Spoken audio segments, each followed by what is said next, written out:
Hello, this is Kian, also known as Interzone Analysis. Sorry about the delay. This will be a relatively short stream. The other one I have had to put on hiatus for the moment.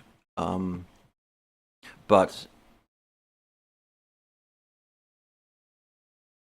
so I'll be just doing this one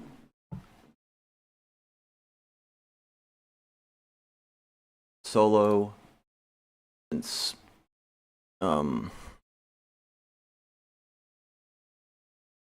it's an important subject, and I can't cancel something so last minute. Anyway, the real order of 9 angles, ONA/O9A, is it manufactured, and if so, by whom and why? I'm going to be getting into some very Hanrahan-esque territory, because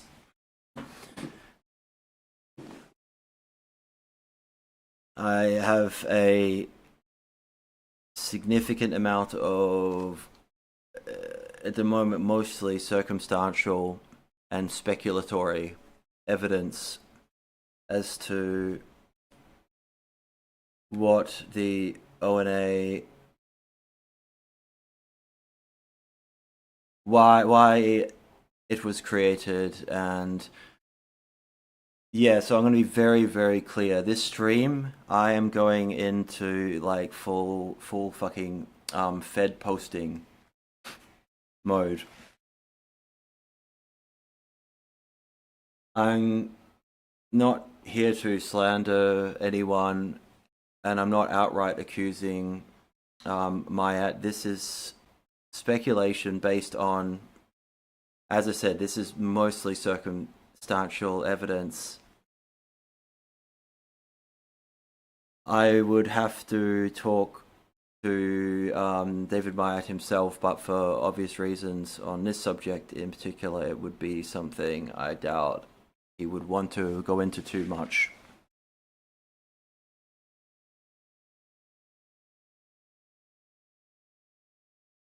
Because of the implications and misunderstandings of how the intelligence services operate, and the distinction between being an informant, being an asset, using the intelligence services for your own means that serve the intelligence services own at the same time, or flat out being a agent provocateur or somebody whom is a intelligence officer. Like there are so many distinctions, and even with assets for intelligence officers in their networks, it's an asset has there are multiple reasons and types of assets for intelligence officers. So it's so complicated that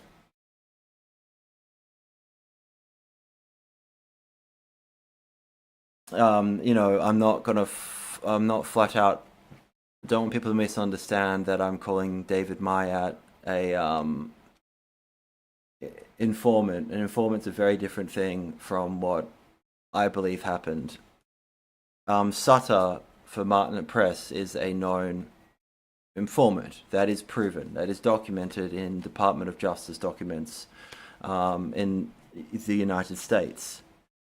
So whenever you buy a book from Martin Press, you're giving money to a guy that has, we have his entire income, for fuck's sake, available in the public records of the DOJ. We know exactly how much Sutter was getting. So he is an informant. Sutter is somebody whom informed, sent people to prison, and took money not to infiltrate. He was already involved in all this shit. He was an amoral, opportunistic piece of shit. There's a very big difference between somebody who's a informant for absolute to fuck over people, send people to prison for coin, than somebody who might have ties to the intelligence services, even though they might not agree with the country they are serving. It serves, or the operation that they might be involved in. It serves their own purposes, so it's a mutually beneficial relationship, or at least for a time it is. And working towards a common goal in a... Yeah, I'm being very enigmatic on this, but there's a difference between someone who has charges, has, you know, spooks come in and go, oh, we want to convict, we want to get evidence that, say, I'm a neo-Nazi terrorist that runs the Order of Nine Angles. This is, I'm using this as purely an example. I'm not saying I am this. It's a joke of the accusations on me. Anyway, people, is the difference between, you know, say, them honing in on my friends and finding who might be charged with something and then trying to get them to get information on me, and say a friend takes their coin to not get a prison sentence and then either comes up with real or just circumstantial evidence and then informs on you, and then they get what they want. They got a witness, okay, if to be able to use in court, who will testify against you. Bang, you know, that's an informant. Then there's somebody whom, say, knows damn well that they're involved in shit that will get them charged with terrorism or with possibly even treason, things like that. And you say, help out the intelligence services on the side with little things that have not informing but are mutually beneficial, that serve the purpose of your organization, and that stops you from being prosecuted. There's a lot of complexity in all this, and so this is what I tend to try and focus on with regards to the Order of Nine Angles. Why the esoteric elements of things I have not looked into anywhere near as much as David Myatt himself and the networks around him. And this is why Combat 18, Column 88, the NSM, why I always bring up these old movements, and why I bring up things like Tinker Tailor Soldier Spy constantly. Because to understand the real Order of Nine Angles, and if it's actually manufactured or not, you need to understand the entire history of how it was conceived. And because there is no actual hard evidence beyond paper bindings of Naos from 1989 and emanations of I can't believe I've forgotten the name. I've got some fractured ribs at the moment, so I'm in quite a lot of pain and on painkillers, so you'll have to forgive me on this one. Emanations area.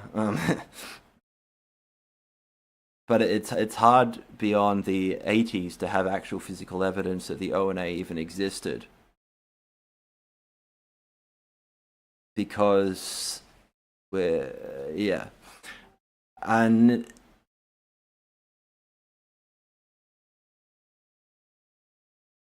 there's a lot of interesting things people like Chloe have said in the past that make a lot of sense, but they don't really give context as to why someone like David Myatt, who is a ideologist, a neo-Nazi,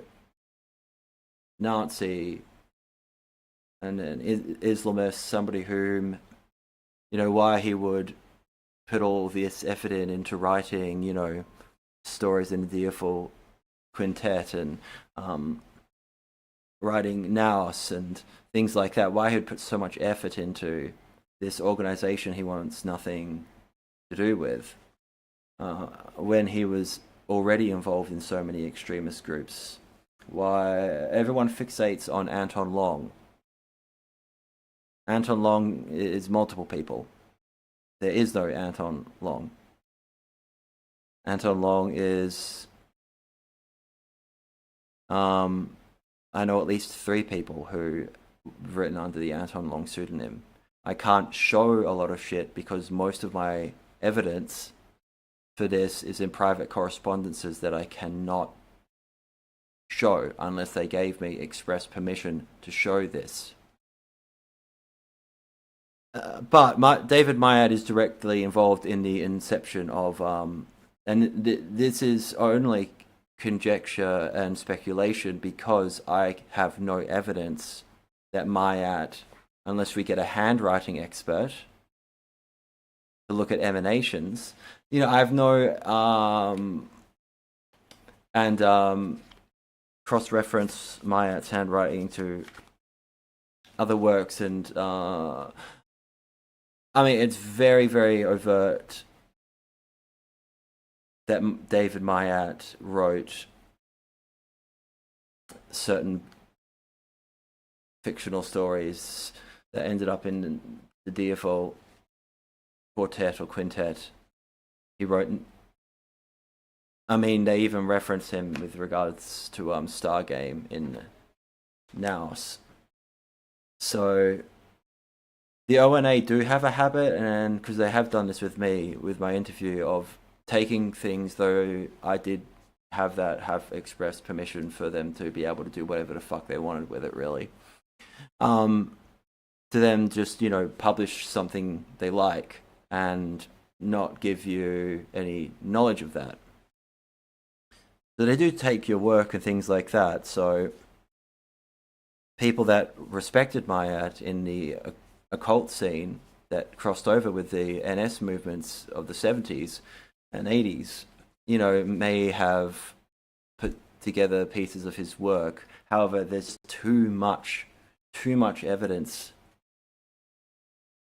When you know enough about Myatt and you know enough about his writing and you know enough about how his beliefs, that it is just too much evidence that he is directly involved. So when I say David Myatt is not Anton Long, I was satisfied with that in the interview, I wasn't saying that he was not one Anton Long.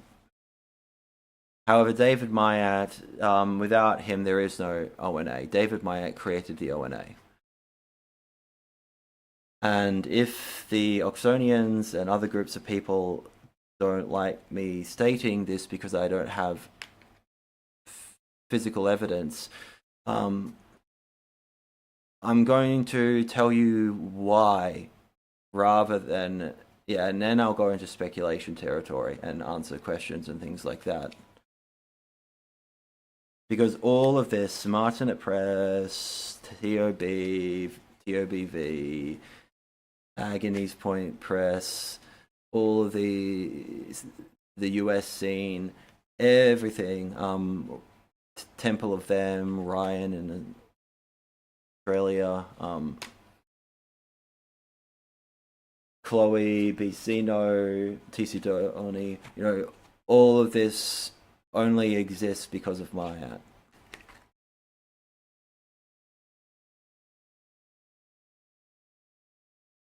And I'm not ungrateful for what Myatt has done to help my work by talking to me and the interview and giving me some information about Combat 18 that helped on a personal level with regards to a bit of closure on some things in my own past. So I'm not ungrateful, and I'm not here to slander a defamation or anything like that. It's just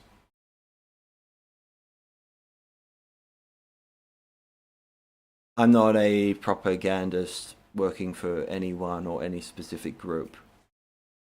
And yeah, so it's time to go into Jake Hanrahan territory, and with very little evidence, I'm going to absolutely Fed post and blame everything on NATO. I can't help it. I can't help it, but this all stems from fucking this all stems from NATO. NATO created the ONA. So now in full speculation. I'm going to tell you why, but I'm going into absolute full speculation. From this point on of this stream, there is absolutely no way for me to prove any of this right now. And David Myatt, Oxonians with ISIS Collective,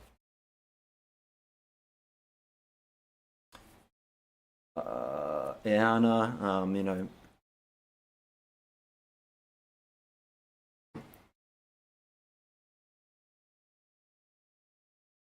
Thornwind, KS, all of you. If you wish to dispute anything I am going to say, don't email my old emails. I don't use those anymore anyway. Email me on my business email, and I'm more than happy to hear your perspectives if that is something you want. So don't claim that I am just talking absolute shit about David Myatt and with, you know, no reference to primary sources and all that shit.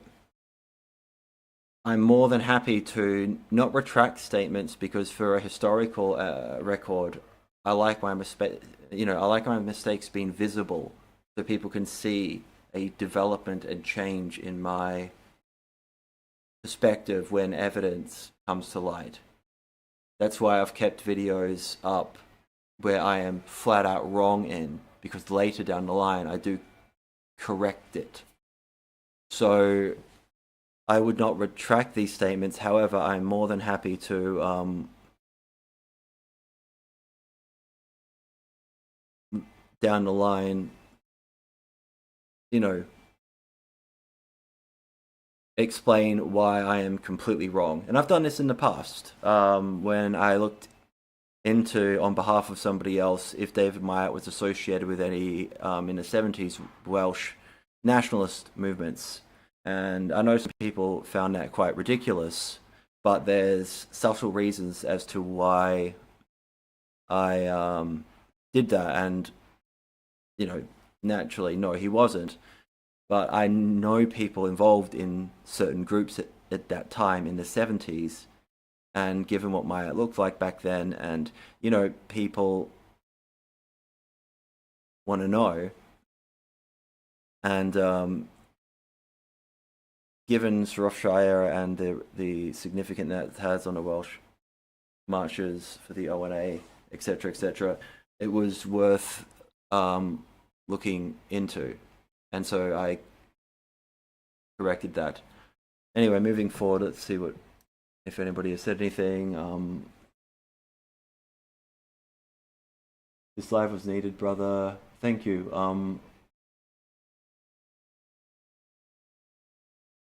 Agios. That's a reference to Chance. Fairfields. BBIT. Okay.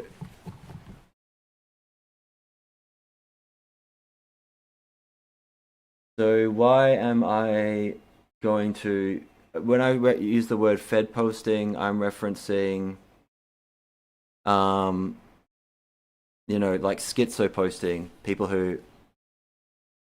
Yeah. Fed posting is essentially just, you know, going on about the intelligence services. I mean, that's essentially what I do. So why I do want something to be very clear with my work. I don't really do anything by accident. When I was using imagery under interzone analysis of Tinker Tailor Soldier Spy, there was a very, very, very important reason I was doing that.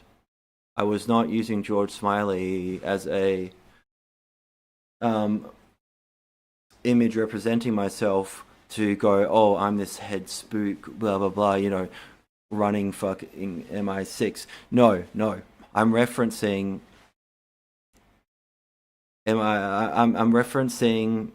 I'm trying to drop little hints at things I'm going to talk about today.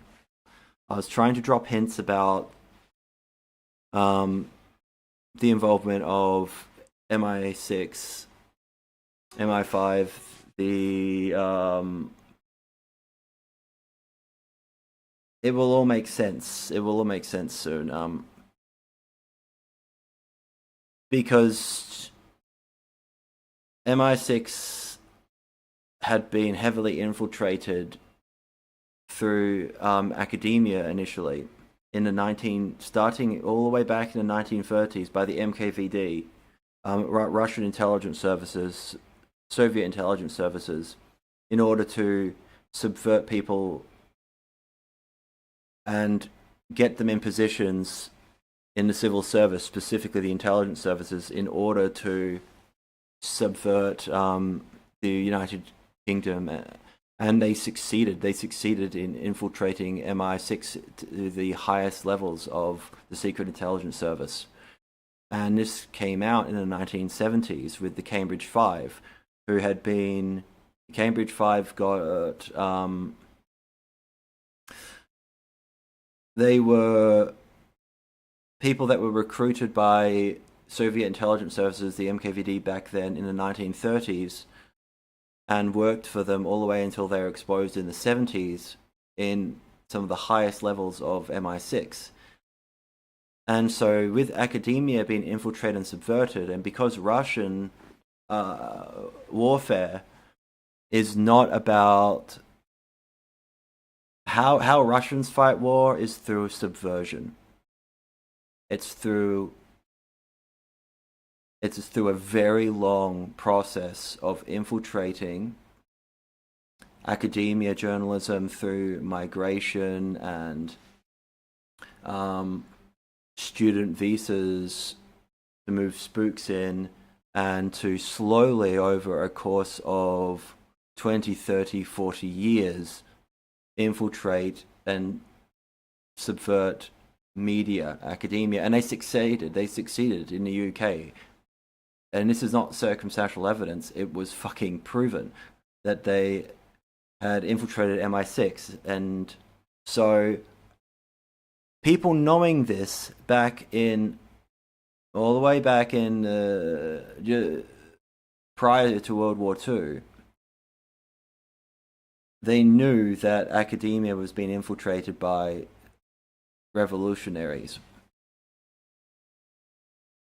And so to fight that, they needed to, post-World War II and during the Cold War particularly, have their own version of fighting this. And that was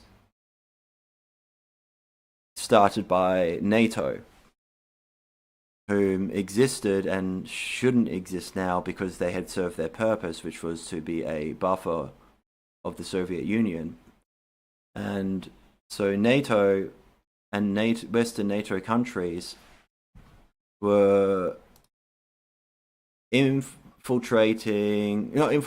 were actually creating far-right and neo-Nazi paramilitary and terrorist organizations for the purposes of fighting communism. Because if you can't trust a country's government in the UK because it's been infiltrated by spooks from the Soviet Union, how are you supposed to fight a counterintelligence operation and a potential revolutionary situation if the military has been infiltrated, if everything has been infiltrated, if you do not have some form of anti-communist paramilitary unit to fight on behalf of NATO in NATO countries, including the UK? This exists. This is a operation that I will butcher its pronunciation. And David Myatt is directly involved in all of this. And this is Operation Gladio, which is code name for a clandestine stay-behind organization of armed resistance that was organized by the Western Union, founded in 1948, and subsequently by NATO, formed in 1949, and by the CIA, established in 1947. Now, Tinker Tailor Soldier Spy being a book about the Cambridge Five, and Jean Le Coeur was directly involved in the counter-intelligence operation. It is a real story. The whole purpose by that point was to try and get and infiltrate the CIA. Because if you infiltrate and fuck over the CIA, then NATO's fucked. Anyway, and so they were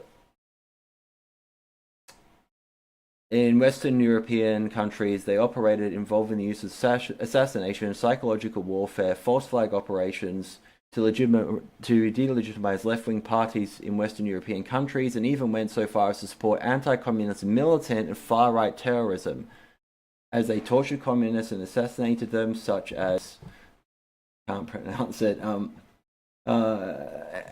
anyway, and so the United States naturally rejected the view that they supported terrorists and maintains that the operation serves only to resist potential invasion of Western European countries by the Soviet Union. So they needed paramilitary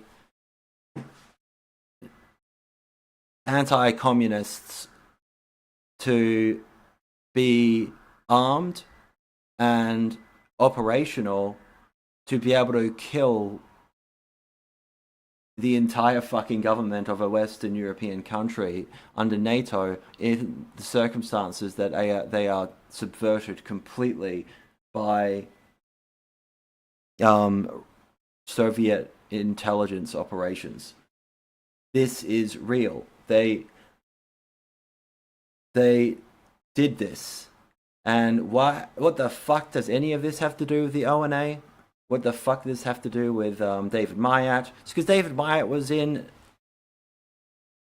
an organization that was created directly by NATO, by Operation as part of Operation Gladio, Column 88, which was started by a fucking Royal Marine Commando in the UK, who are a fucking amphibious special operations force, and David Myatt being a member of Column 88 in the 70s, and not just a insignificant one. He was absolutely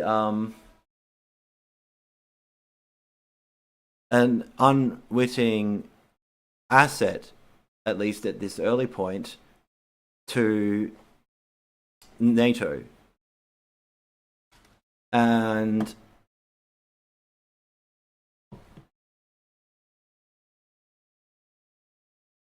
that's where my speculation, I'm going to use some emails between TC Downey, Bicino, and Chloe Ortega, Chloe 352, if I got that wrong, I apologize, where it gives some circumstantial credence to the order, if the Order of Nine Angles even really existed at all until, because the biggest culprits of misinformation about the Order does not come from people like Jake Hanrahan and mainstream media. It comes from within the inner order itself.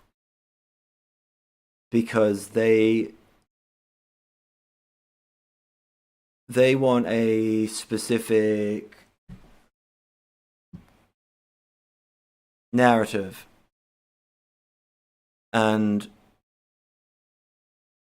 that's one of the reasons they were horribly uncomfortable when I was talking about David Myatt being an idea, a mythology, in the interview. David Myatt did not like the idea of being an idea.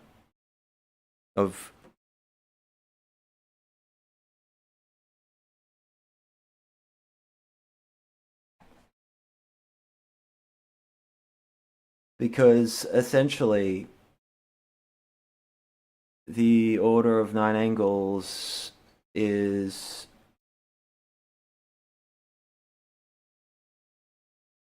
a very sneaky way of...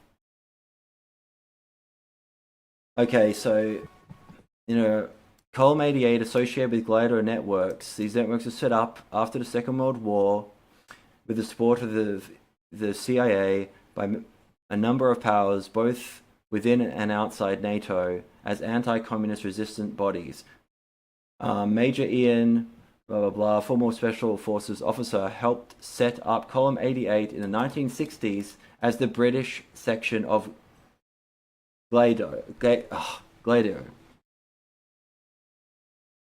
So David Myatt joins, Column 88, blah, blah, blah, and other leading members, including Joe Short, who had been involved with David Myatt's National Democratic Freedom Movement, more, blah, blah, blah, and David Myatt himself. There's lovely pictures, which I can't show on YouTube, because I will get in trouble, even though this is for absolutely educational purposes, of David Myatt and guys in Column 88. Myatt has a lovely moustache in the picture. I can't show it because of it's too much. It's too Nazi, naturally. Column 88.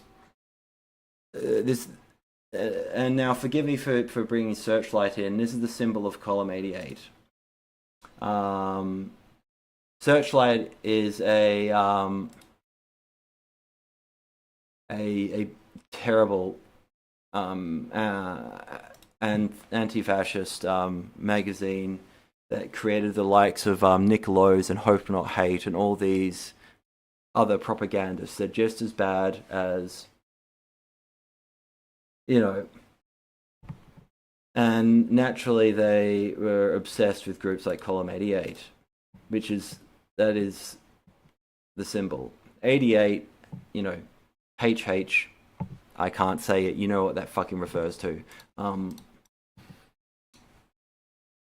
Anyway,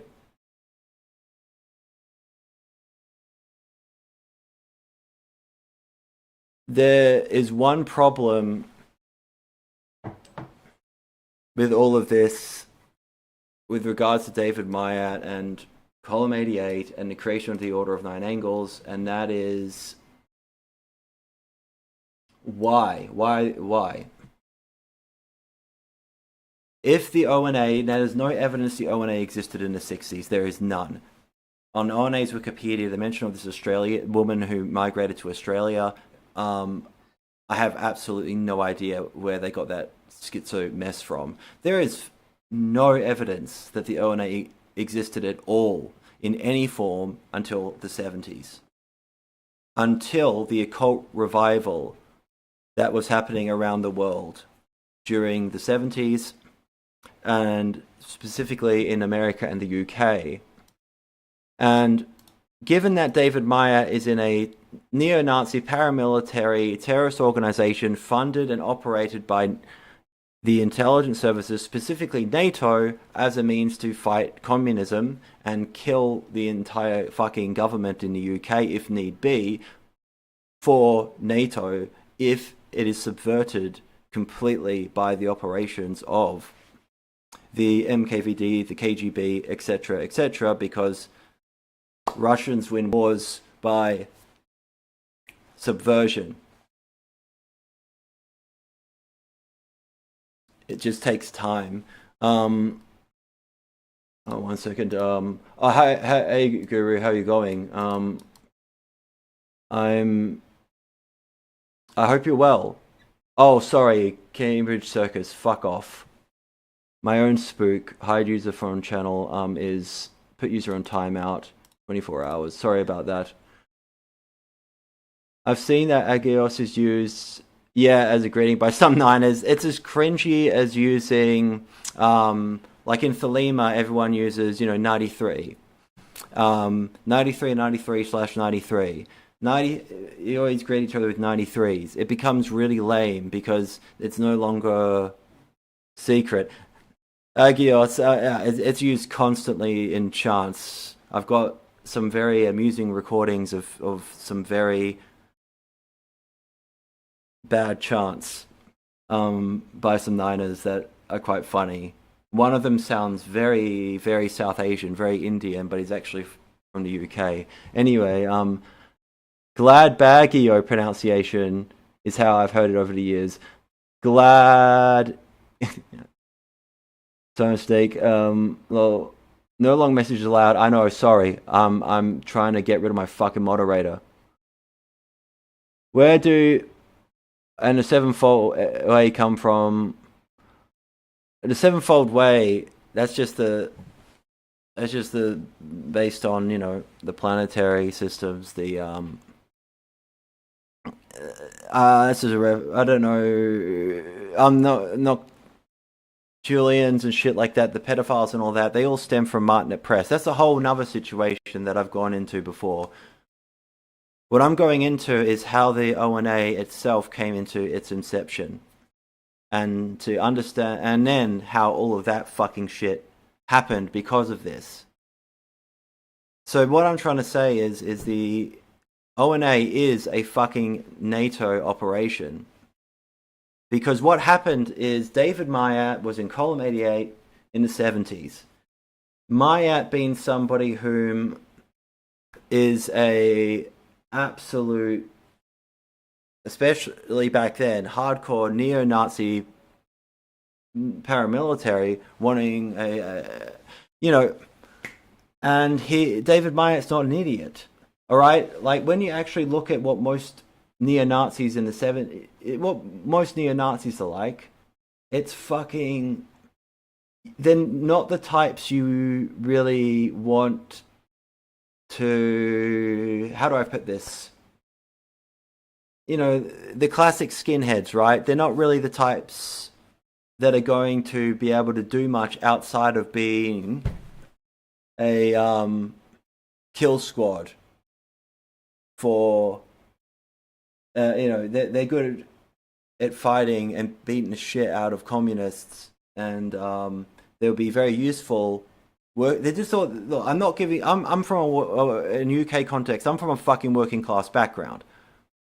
I am not from some fucking aristocratic background at all.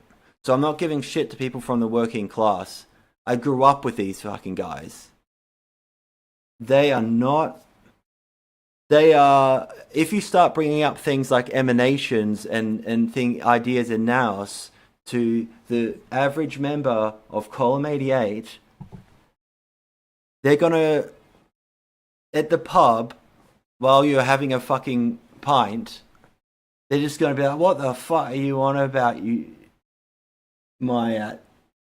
And call you the F word. That you talking about fucking gay Gerald Gardner Jewish shit. You know what I'm trying to say. You're not exactly going to get very fucking far with these guys. With hi guys, hi, I'm David Myatt, fellow member of column 88. I'm very interested in Hermeticism. What's your, you can't talk to these guys like that. These guys are fucking street fighters. They're criminals. I'm not giving them shit either. It's not like I'm from a fucking, where is it? I'm Screwdriver. I grew the band.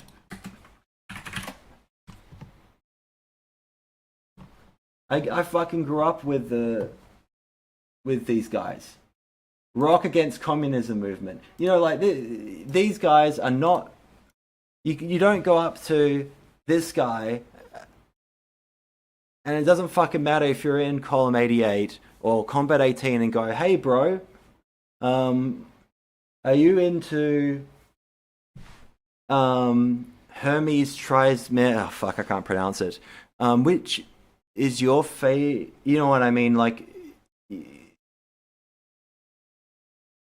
I want to revitalize classical neo-pagan, that Greek shit with all those fucking pederasts and faggots. You know what I'm trying to fucking say.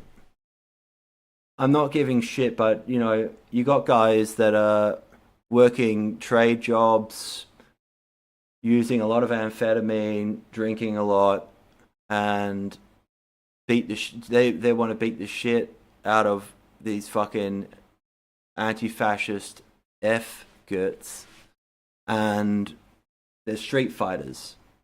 They're into the fucking violence. Yeah. Nothing wrong with that. Antifa have their own side too,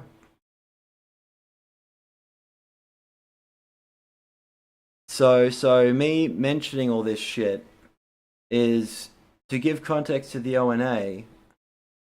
How do you, as David Myatt, alright, go to guys like this and sell them on Nous? They're gonna think, so you need to find another type of person. And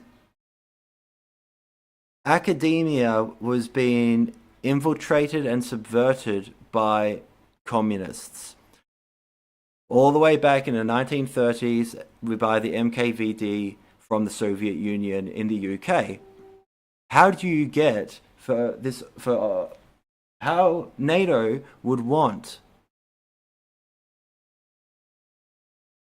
people whom are not they already have the paramilitaries right here. What they need is people in other fields to fight for the cause. And in a way that would subvert the government, essentially, if need be. And how do you fight subversion when it's in academia and journalism? You get your own guys in academia and journalism.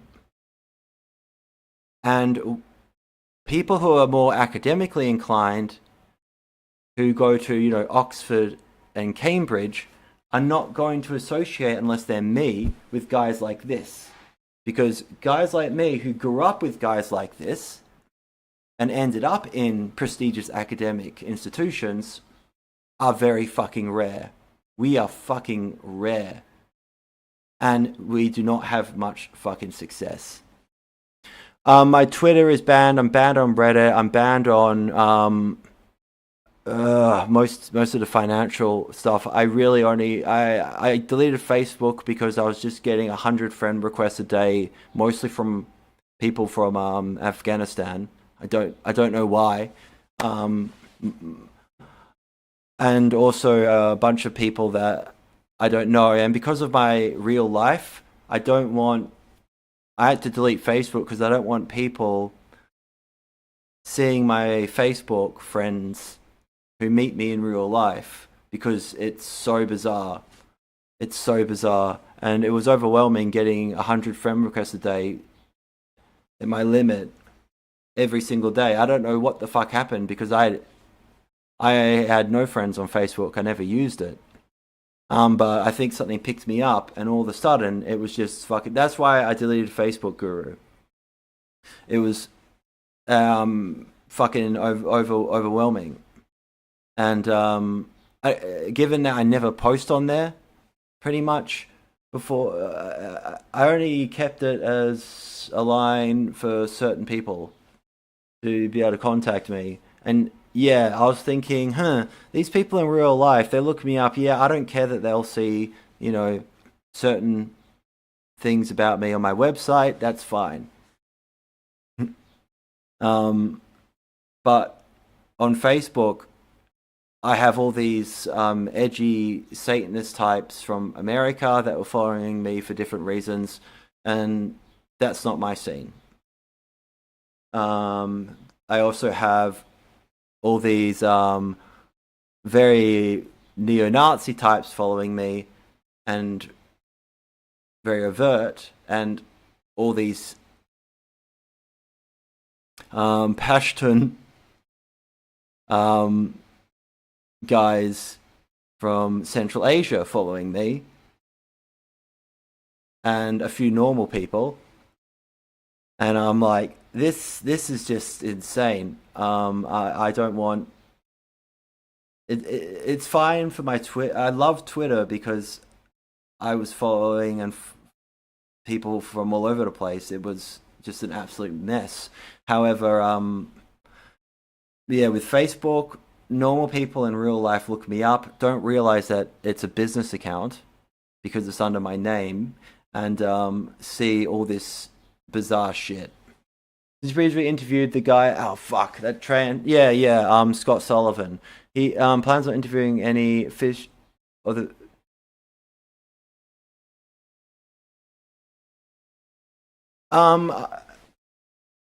Because things have gotten difficult with me being able to communicate with people easily because everybody contacted me Twitter was my greatest fucking resource because I had messages opened up and I got messages from people like Scott Sullivan from Fish Tank. And yeah, just give me one moment, Fairfields. So without Twitter, there's no easy way to just instant message me where I'll get it. And so, and emails, people don't check them very often. Scott Sullivan and I are on very good terms. I really like the guy. He's very empathetic. He's helped me out a lot because of the injuries I have. Every time I jump in on his streams, I know I kind of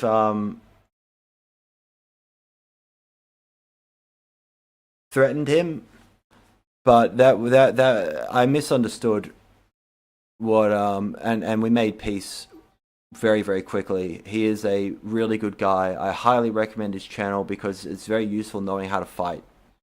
And he does know his shit.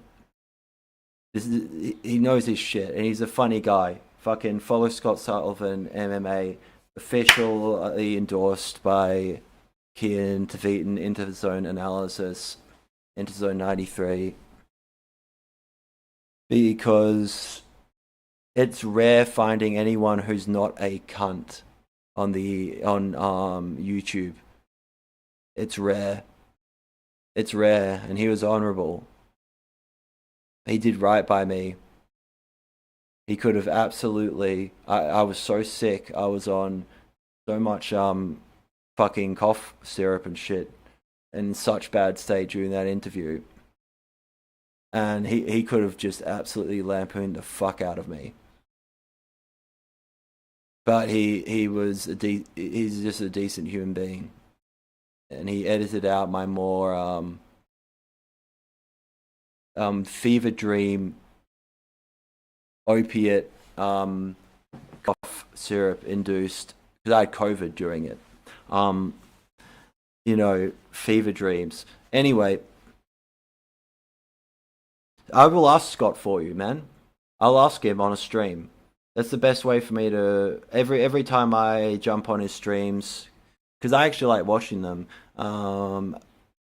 So Guru, you want me to ask since? Oh, you're asking me, sorry, Guru, if I plan on interviewing any of the Fish Tank guys or Scott. If you want me to relay a message to Scott, I will. Oh, fuck, man. Thanks. And 93 is just 93. Shit. Thank you, man. I really appreciate that.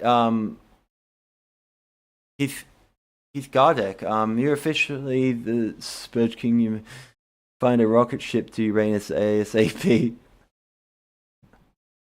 Dude, thank you. I really appreciate that. Like it,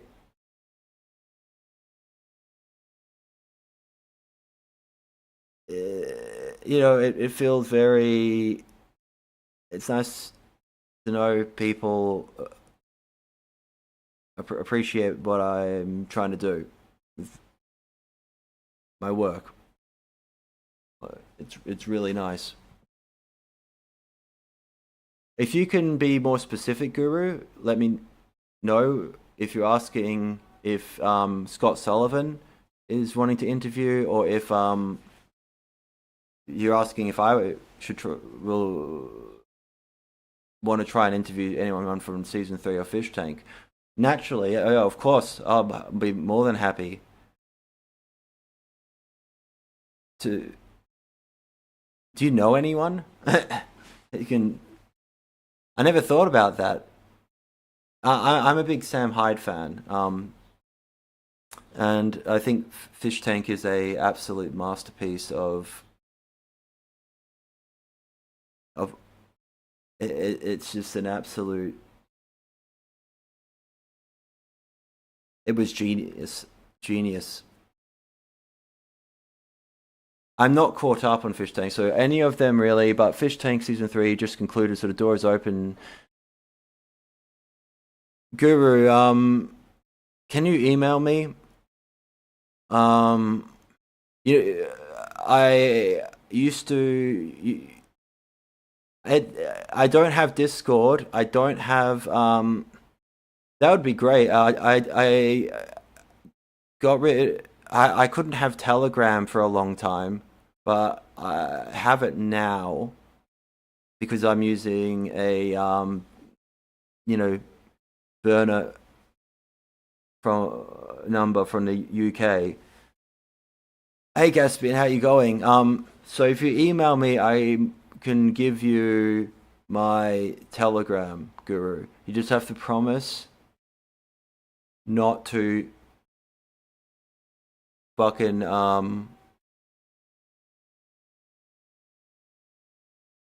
yeah, you have to keep it quiet because I can't be fucked getting another fucking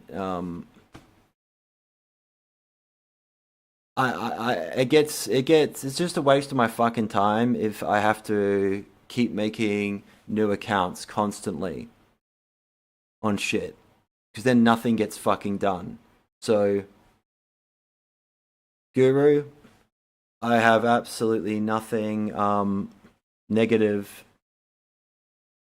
to say about anything, but I just want to be very clear. If you contact my business email, I can talk to you on Telegram as long as you don't waste my time with any Niner bullshit. Because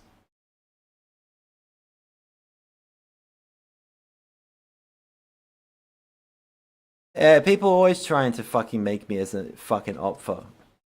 They, if anything was going to do that, it was the fucking clonazepam withdrawals. So 435, Nexium 435 they don't like me very much because they're a bunch of fucking pedophiles, and sadly, pedophiles these days, and even ones in prison, have access to social media because grooming. So this is all NATO's fault. I know I'm Serbian and that I'm not a big fan of what they did in '99 by bombing my ethnic homeland's fucking capital city to the ground. Thank you, NATO.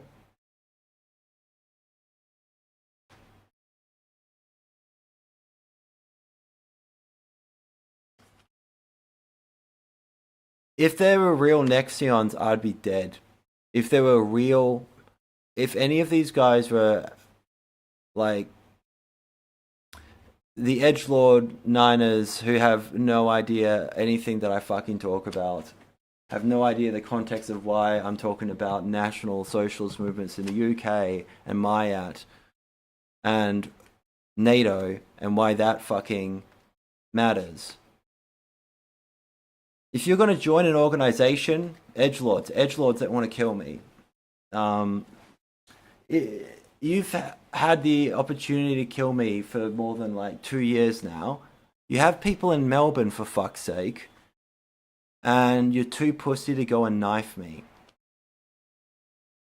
Because you know I know who some of you are in Melbourne. One of you whom is a pedophile. I mean, all of you are pedophiles, but the ones that specifically want to kill me. The fact that you even discuss about trying to make me an opfer is fucking pathetic. You just do it. You don't. If you're gonna kill someone, you don't fucking talk about it beforehand. You stupid fucking cunts. You go there with a smile. The guy that kills you is not. Is the guy that in the criminal world, when you fuck up too badly, the guy that fucking kills you is your best friend. It's the guy that is coming with a smile. You never give any warning, any communications, because of course that leads directly back to you. You can vent and be like, fuck this guy, I want to fuck Kian, he's a fucking opfer. We know guys in Melbourne, let's go and fucking knife him. I know you're not talking shit, Guru, because of... They're just fucking idiots, man. One of you in Melbourne, you know that I know who you are, where you live. And you have a very Jewish name, by the way. I'm not going to say your name. And I know what school you were to.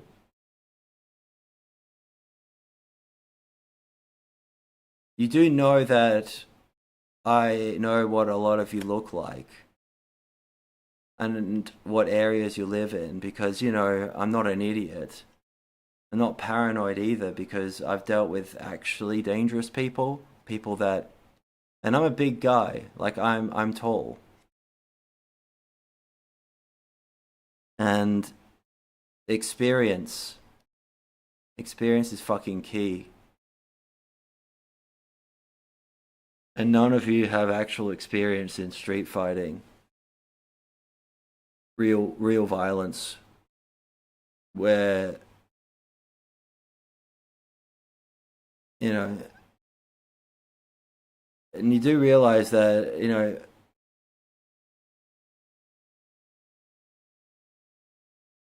if you're going to kill me, the best way to go would be to try and get me on heroin, right?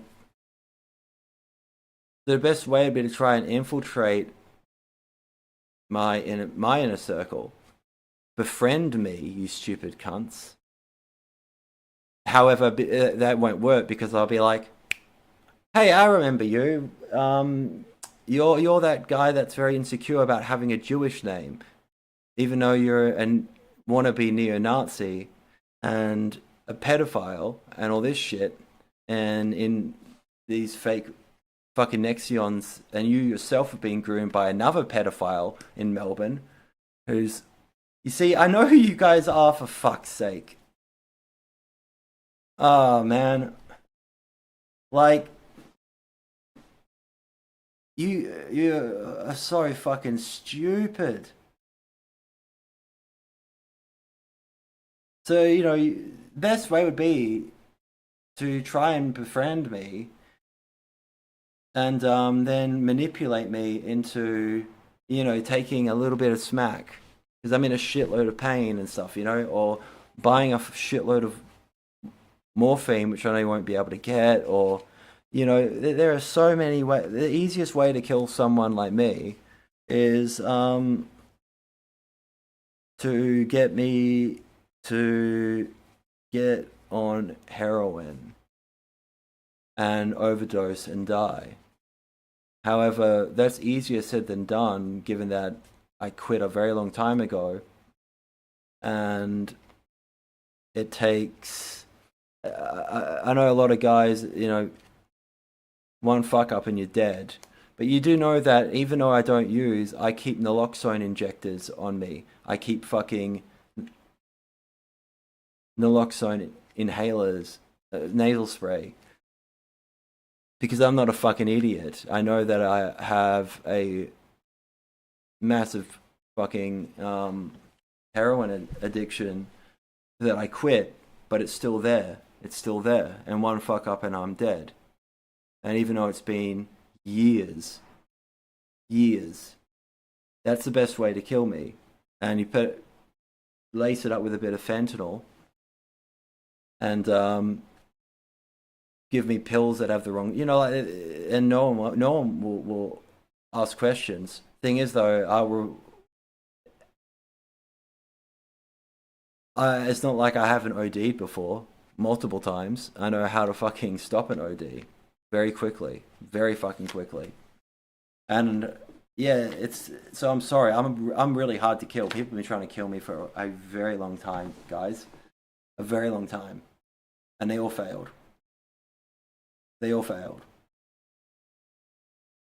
And using magic to kill me, it doesn't fucking work unless the person believes it will work. I find it actually funny, and it makes me happy that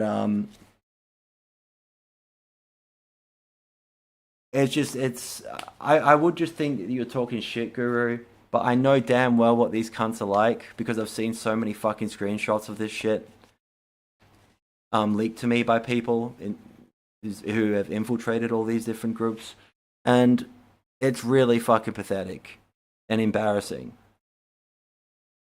You don't discuss making someone an opfer. You don't discuss it. You do it. And you failed. It's not like no one's tried to fucking knife me before. Jesus Christ. I'm in my fucking 30s. Guys. I'm not... You don't survive to where I am unless you are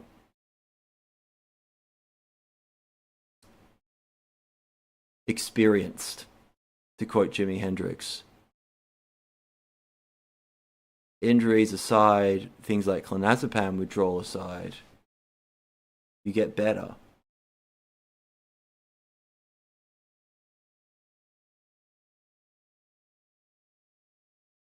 All fractured. All fucking...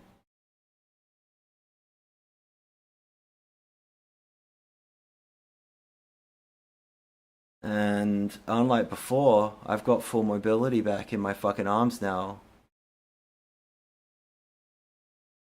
And I'm tall. I'm 6'4" for fuck's sake.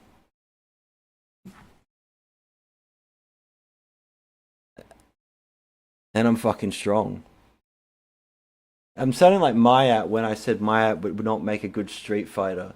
I'm not a good street fighter, by the way. Anyone who's tall and kind of lanky is not a good street fighter. Anyway, pedophile Nexion aside, and Agony's Point Press 2.0 with little subs aside, I'll go back to the topic at hand. But if you're going to do something, you just fucking do it. You don't pontificate. It reminds me of justification to kill me in Islam from authenticated hadiths under the Shafi'i school, which is the form of Islamic jurisprudence that I was under And this gives justification on whether I'm takfir, whether I am apostate to Islam or not back in the day, on if they could beat the shit out of me or try and kill me. And the hadiths are very specific on things like, it's like this is like working out whether to make me an opfer or not. But the Islamic version, takfir, so you can kill me, or justification for beating the shit out of me, which happened to me. I won't go into details, but they use a justification in the hadiths of intoxication to justify one violent assault against me, because I was having to take opium to stop dysentery. It constipates you and you die from diarrhea because all your electrolytes drain. And so I had to take opium to pills, pellets in South Asia to stop from dying. And I did fuck up because my wife separated with me, and instead of taking enough opium to just stop the diarrhea, I was taking 10 grams of opium, and then I was starting a day, and then I was starting to take a box of morphine, 100 tablets of morphine, fucking from along with soma and what's it called, Atarax, antihistamine to make it stronger, and chain smoking, 60 Marlboro Reds. I was publicly intoxicated because I don't drink alcohol. Taking opium is fine for the purposes of medicine, but not for intoxication. I will cross that line. So they did a justification to label me takfir and assault me. So you guys sound like the same fucking guys working out whether they can beat the shit out of me or not because of me pissing them off and right justification. Pontificating on who's an opfer and who isn't is the most pathetic shit I've ever seen, and embarrassing shit I've ever seen. People who have never seen violence, never actually committed an act of violence, have maybe spray painted 333 on a church. When I was a teenager, we stole the cross off the roof of a fucking church. And I carried this 7-foot fucking cross on my back for all the way back home. And then we got into a fight with a whole gang of guys earlier that night, and my friend almost fucking went and killed one of them because they were calling him. Anyway, as I said, I don't come from I come from a background with these guys. You know what I'm saying? So I'm not impressed by a 333 on a church, and I'm not impressed by using a 3 drops of blood to make a sigil.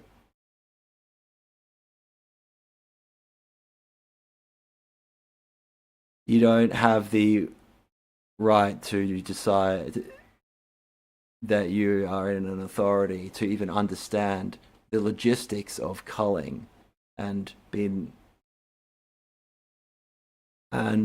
is and who is not an opfer when you have no experience in life. American and idiot edgelord wannabe fucking Martin at Press types I'm referring to. Yeah, you can think about this stuff and write about this stuff in the context of actually really thinking.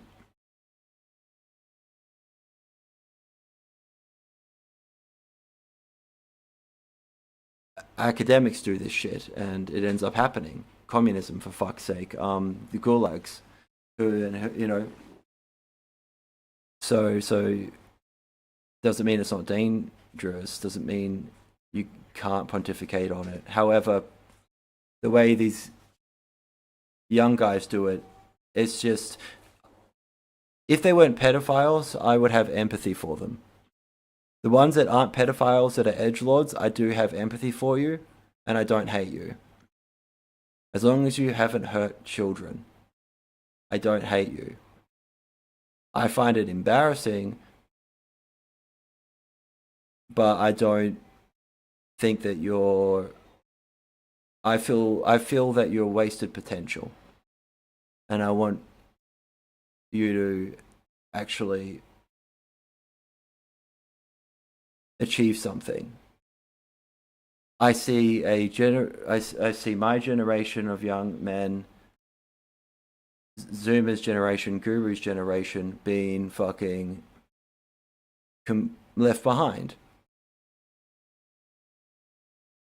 When I was in academia, it was 95%. I was the only. There were no, and this is in international relations. This is in a 100% male dominated in the past, and this isn't me being alt-right or anything like that.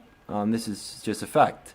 You are treated like absolute shit if you're a young man, so they all quit, and there's no place for you. There is absolutely no place for you in academia. No place. And unless you are very good at having absolutely no dissenting opinions and agree with the prevailing orthodoxy, there is no place for you. You will most likely be failed deliberately by your own fucking coordinators. You'll be fucked over and treated like absolute shit. Young men, it's like, it's a Fight Club situation. In the 90s, we're not allowed to embrace masculinity, so we become on the fringe, and I'm just seeing mostly young men being absolutely left behind by society. It's fucking tragic. And that's why, and then groups like Martinet sweep them up. And the difference between Martinet and Column 88 is Column 88 actually had a fucking purpose. Fuck my ribs. Column 88 had a fucking purpose, at least, behind their Nazi shit, which was a means of fucking multiple purposes. Like they actually had a... I can respect an organization that has, a front of Nazism, but is actually a NATO paramilitary organization to kill the entire government, if need be, if it's subverted too much by the communists, subverted through academia by the MKVD and later on the KGB, going back to the 1930s. They needed an army that was not directly tied to them to go and kill, do a coup d'etat in the UK even. Kill all of Parliament, kill everyone. Naturally, Column 88, most of the guys being, guys like this, these guys, they get charged with, war crime, murder, and executed. Or they get, like in Cuba, after a coup d'etat, just no veteran status, no support, because you have limbs blown off, arms, you've got fucking, you're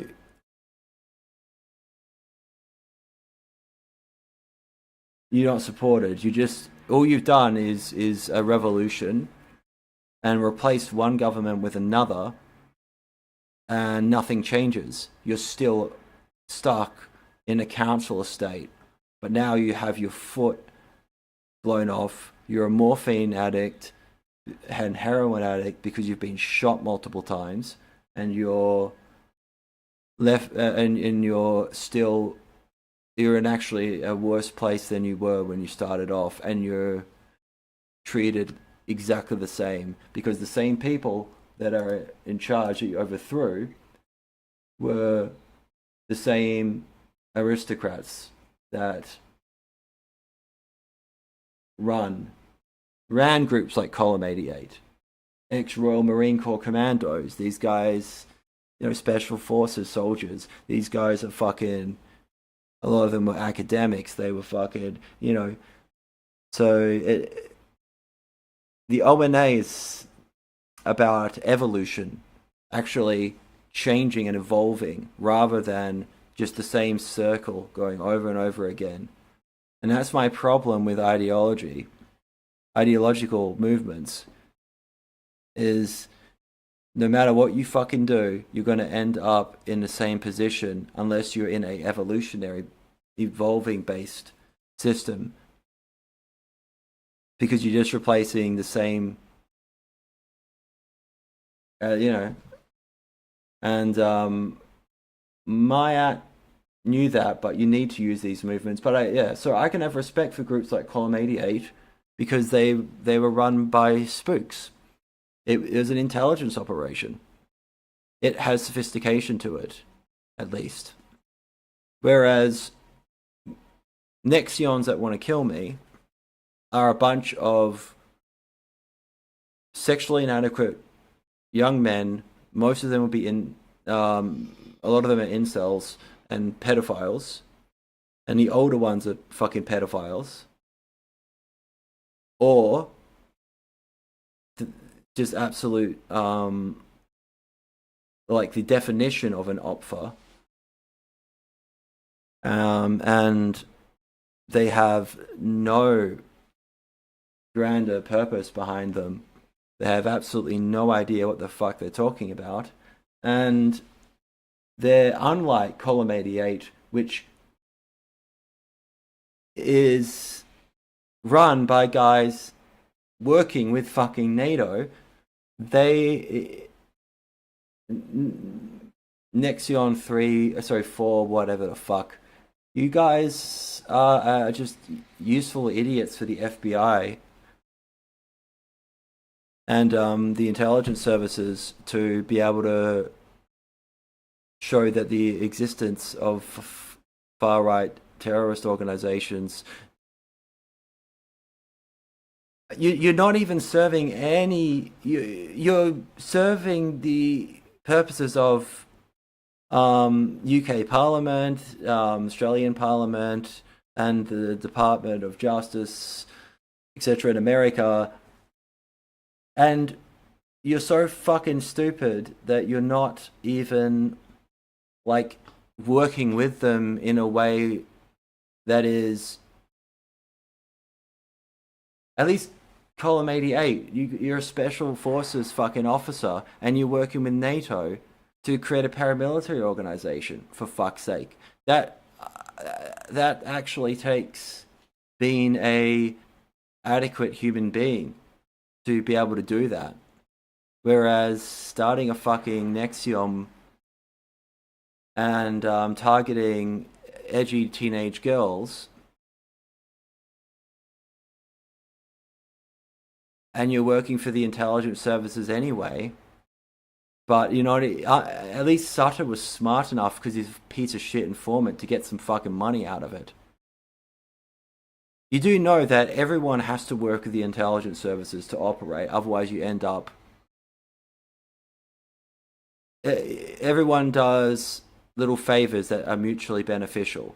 You give little bits of people give little bits of information about things that essentially don't fuck over anybody or anything you're involved with. It will just fuck over your enemies. And then that gives you a bit of moving ground to continue your operations. Fucking people have no idea how this shit fucking works. It is a mutual. Anything that's a mutual beneficial situation, you fucking utilize.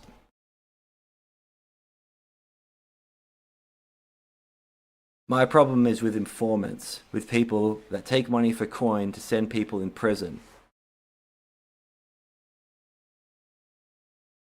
But everyone works for the intelligence services. You may as well work for them in a way that is witting rather than unwitting, where you don't fuck over anybody. And it helps keep your operations running. And that's what these guys did. That is what smart people do. Anyway, I don't know if you're being... I'm going to read some comments. I've gone off tangent because I'm a bit edgy from the clonazepam withdrawal and the pain. So Magic the Templar says, nice, literally moments away from getting a TG, thanks to the MILF next door. God bless her. Ignorance is the worst evil ever. It's really horrible to not know. Thank you, Fairfields. I agree completely. What is the name? It's not a fetish or anything, but you can't discount, and that's for sure, life enhancing, dare I say. I find it a bit funny that there is no satanic panic, yeah, about the ONA. People are stuck in idiot satanic conspiracy theories. Very, very good point. Very good point, Lena.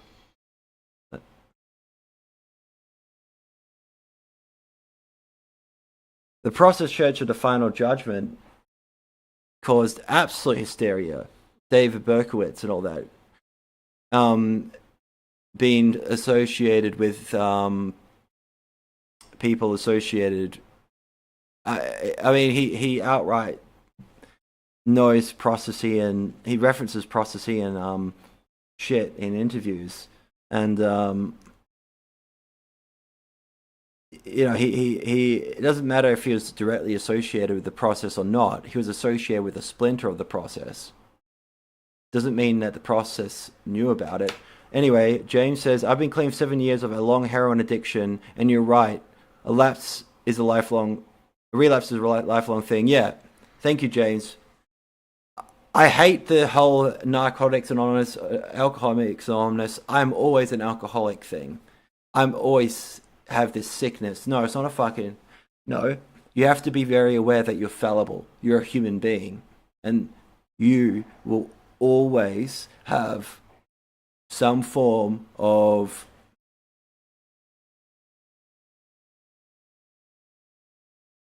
you always have to respect it. You will always, if you were a serious fucking heroin addict, you will always there is nothing else in this fucking world that does this to me. Where, for instance, meth, coke, fucking barbiturates, benzos, fucking MDMA, methadone, fucking all that shit. None of it has a draw for me, in the sense of, like, if hypothetically, say, I partied, right? What happens is I have no wish to continue because it's fucking boring. So I'd stop. Whereas heroin, morphine, all that shit, it's different. It's different. I know damn fucking well if in a way it saved me from being a junkie by making me so only care about morphine. And there's no other drug that I give a shit about other than heroin. It's the only one that I ever would take alone. It's the only one that I ever miss sometimes. And if you're not honest with yourself about that, I know that ONA is all about, strength and all that shit. Yeah, well, strength is knowing your fucking weakness. And I know damn well, doesn't matter that I've been off. I don't count little lapses, like, one-offs, like one night or whatever. The best thing to do is to just, heroin addicts, I actually get emailed by a lot of heroin addicts. If you fuck up with heroin for one night, say, don't be hard on yourself. Move on. It never fucking happened. Don't go into that whole, guilt, thinking about, oh, I fucked up so much. Nope. Nope, you just move on. You just move on. It happened. You fucked up for that night. Doesn't matter. Move on. You're not doing it at the moment. Don't think about it. And get on with your fucking life. A relapse is not getting back on is not fucking up every now and then, possibly, right? Me relapsing is shooting up heroin every couple of hours, all day, all night.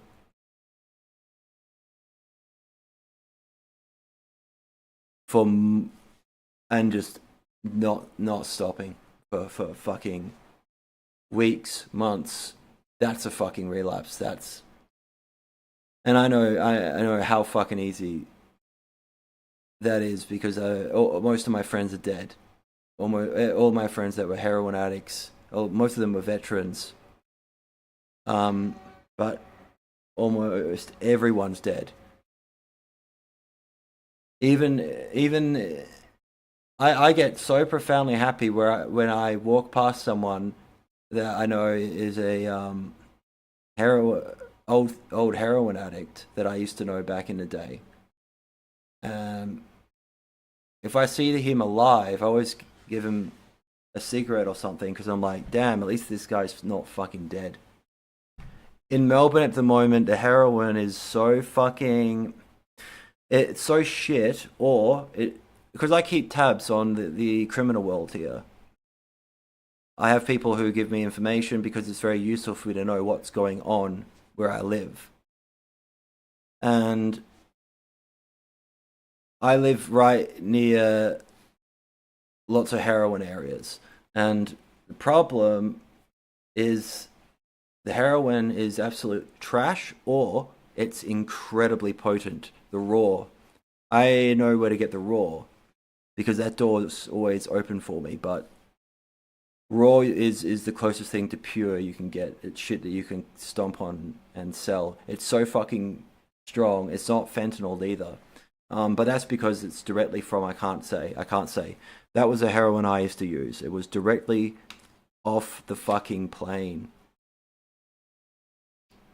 This is 10 years ago, by the way. One day I will talk about the criminal networks in Melbourne, because Jesus Christ, they're fucking... And in Australia, specifically from the Vietnamese. But I don't want to piss them off, because unlike the Nexions and shit like that want to kill me, these guys, if they can, in 2 seconds, kill me. Even though I respect them, because they run the entire fucking meth trade, heroin trade in Australia is run by the Vietnamese. Well, at least in Melbourne and West Australia, Victoria and West Australia, the entire heroin trade is run by the Vietnamese out of fucking Hanoi. And us, the bikies and shit like that, all the meth, it's mostly made by the Vietnamese too, and the bikies take credit for it. But I mean, I know these guys, these are the most dangerous, and these aren't the ones on fucking Victoria Street in Richmond that are selling absolute trash. No, they're a distraction from where they actually operate, which I can't say. They're the rejects. They're the fake Nexions to distract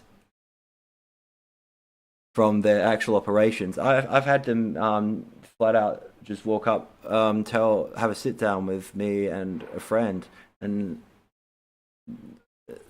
told us that they killed his brother Like, you know, by the way, you know, your brother, how he's just disappeared. Yeah, he stole a couple $100,000 worth of methamphetamine from us, so we killed him. You gonna do anything stupid? I had to convince my friend not to get retribution naturally for his brother. He because I told him if he stole $250,000 worth of methamphetamine from you, you'd kill him, wouldn't you? And my friend responded, yes. Yeah.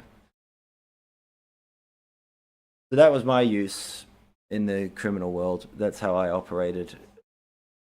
I stopped guys like this from doing stupid shit. Not because they were stupid, but because they were far more hardcore than I am. I was this sobering voice of reason. And that's how I'm not dead. Is because, you know, that's how I was useful. I literally just advised people to not fuck up. And of course, that gave me protection and gave me the drugs I needed, the heroin.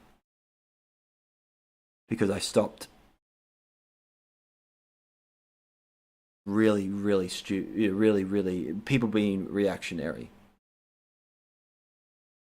I walked away from all of this in 2016 from the criminal world.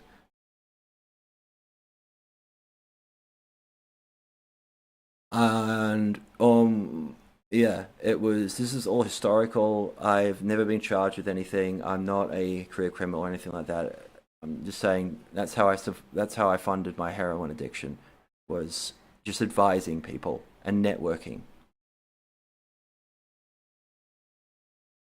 And because I walked away and had the self-control to not go back and be stupid, there's been no reprisals on me, and I've never informed. So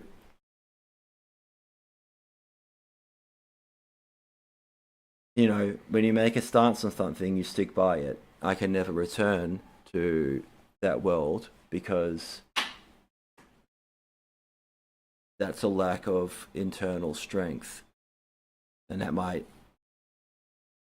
make people, because you want to make someone an op for anyone that is a risk to your survival in the criminal world is better off being disappeared than allowing to continue their fucking existence, because anyone that could be a liability is not worth the risk of them still breathing. It's fucking hardcore. Do you realize how few fucking people can walk away from that shit and not be dead and not have their fucking family and shit like that? Like, I can't go into any further than that, because I wasn't just some loser junkie, and I'm not giving shit to guys with fucking heroin addictions at all. I was the worst fucking heroin addict, but I wasn't a fucking, you know, rent boy, or, you know, I was spending as a teenager $400 a day on smack a day when I was 19 or something. $400 a day habit in the late 2000s, early 2010s.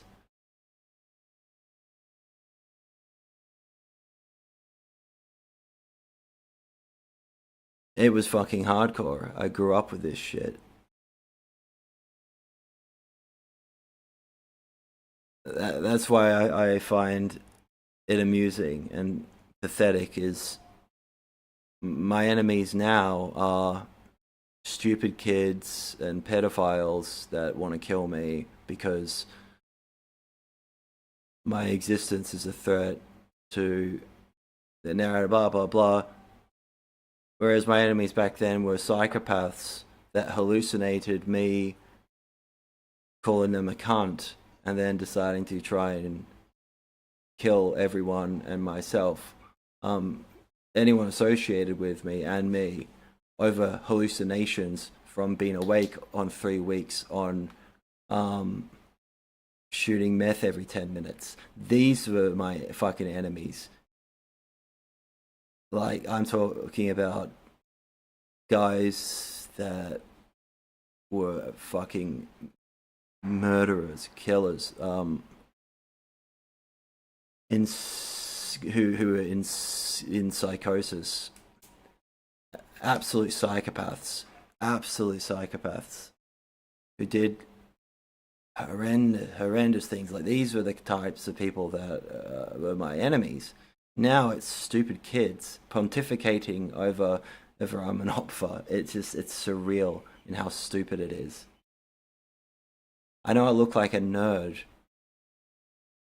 and I've got nothing to fucking prove either. And this stream has gotten completely off the fucking rails. It always does.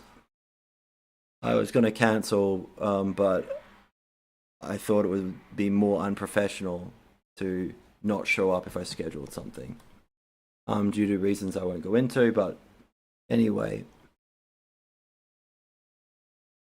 that's why I find all this stuff interesting, is I know how a lot of this shit works. I know how a lot of criminal organizations operate. I know how a lot of... And, you know, YouTube and shit like that want to box me in as the ONA guy, but it's far, far, far more than that. I got so interested because of all the ties to my past with the NS movements and shit like that. Combat 18, David Myatt. I've been contacted by fucking Browning Myatt, by the way, if you're watching this. Browning informed on anyway, I'm pretty sure it's him. He knows shit. He knows about the kill lists and stuff like that.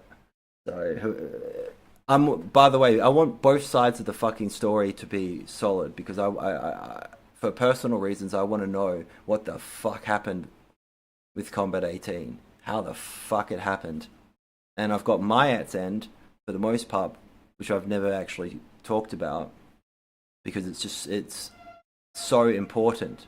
It's so important on a historical level, and needs to be done properly. And now I'm getting the other end, but that also ties into all of this, whether David Myatt, because the argument by Browning supporters through Combat 18 sectarianism that's coming to me at the moment is that Charlie and Steve Sargent, one of the founders of Combat 18, is not in good standing with National Socialist movements now. Whereas Browning, the guy... So this is informants accusing other people of being informants, known informants accusing informants of being informants. It's a mess, and I'm trying to fucking work out what's going on. But he makes a good point about how if you're not in good standing with these movements anymore, then what happened? But there's a lot of idiots that get associated with movements like the ONA, the TOBV, Tertullian Blood Covenant fucking people, the Agony's Point Press, those submissive little pussies, like pathetic, embarrassing, stupid. So I'm in probably horrendous standing. Yet they're not fucking doing... They might be in good standing, even though they're fucking pedophiles and all kinds of shit. So that argument is kind of, you know, everything goes down to petty personal differences, and because we're human beings. We're human beings, and we all fuck up, and we all fuck up in communications. There's external circumstances happening all the time, and it's hard to get that across with other people that you work with. And it's always going to be that way, and it's always been that way. And at least David Myatt tries to have a system of honor for these kinds of circumstances, but we all fuck up. We all fuck up. It's just human nature. Sorry, we're going off. Didn't Jim die from an overdose? Global death cult. The O9A angles, Atomwaffen. Yeah, Atomwaffen division. It's funny because I know a lot of guys in the Atomwaffen division, the base, the NSO, and ex-members. I know the initiations. The waterboarding's a nice touch in the Atomwaffen division. Back in the day, the Department of Justice labeling fucking Cameron Shear as the head of Atomwaffen is fucking ridiculous. Absolutely ridiculous. I'm not talking shit about you, Cameron. I'm just saying it's ridiculous that you're labeled the head of the Atomwaffen division. That's like labeling me in Parliament as the head of the Order of Nine Angles or some shit. You know, like it's ridiculous. The information on these organizations are absolutely ridiculous because they're always changing through internal disputes. Getting involved with any outsider organization, it's always the same. It's always the same. All I'm trying to do is work out what the fuck, why all of this has happened, where it stems from, who created it. Because being involved with anything, you may as well actually know who you're serving. I'm not saying that I'm involved. I'm only involved in the sense that I have gotten an inadvertent influence that I never fucking wanted or asked for. All I wanted to do was talk about the fucking Taliban, man.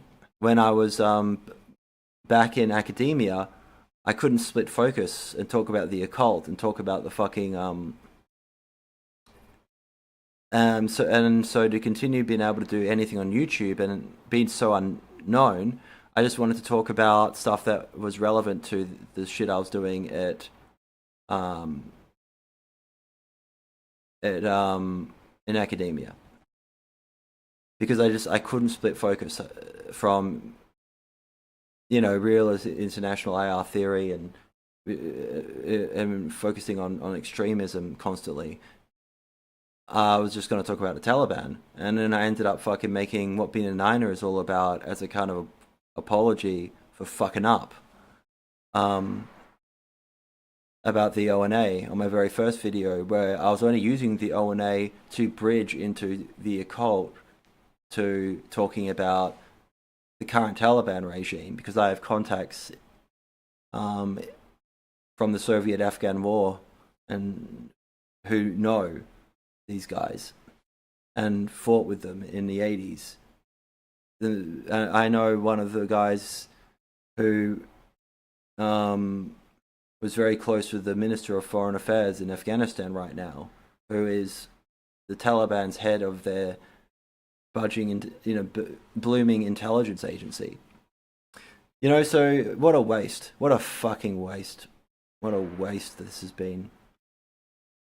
No one would give a shit anyway, because it's just all about fucking making everything sensational or now. None of it has any actual... Nothing has depth anymore. And you're just stifled. And this was just meant to be a fucking outlet for during COVID. And, naturally I've fucked up a lot of my life because of this. Because of the Nazi allegations on me and shit. because I interviewed Myatt, because I am actually a professional.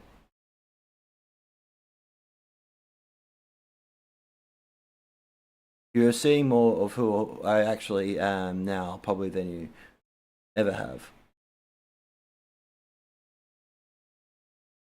This is what I'm like. Like, really like.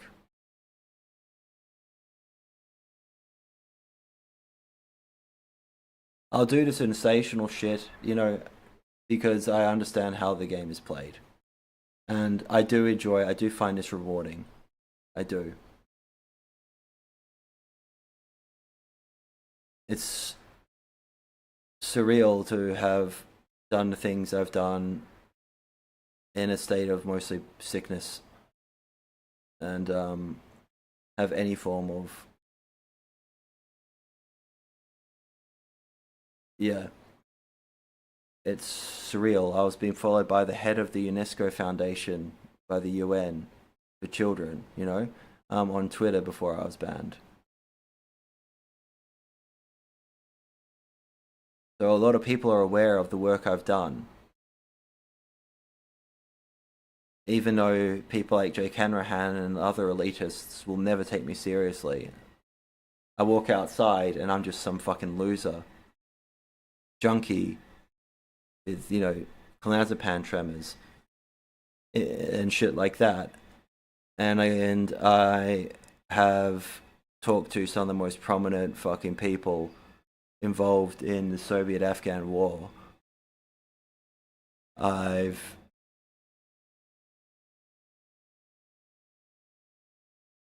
been in a position of major influence over an extremist organization globally. It doesn't matter how fucking small my audience might be, and if most of them are just people that who fucking hate me. Fact is, it's such a small niche.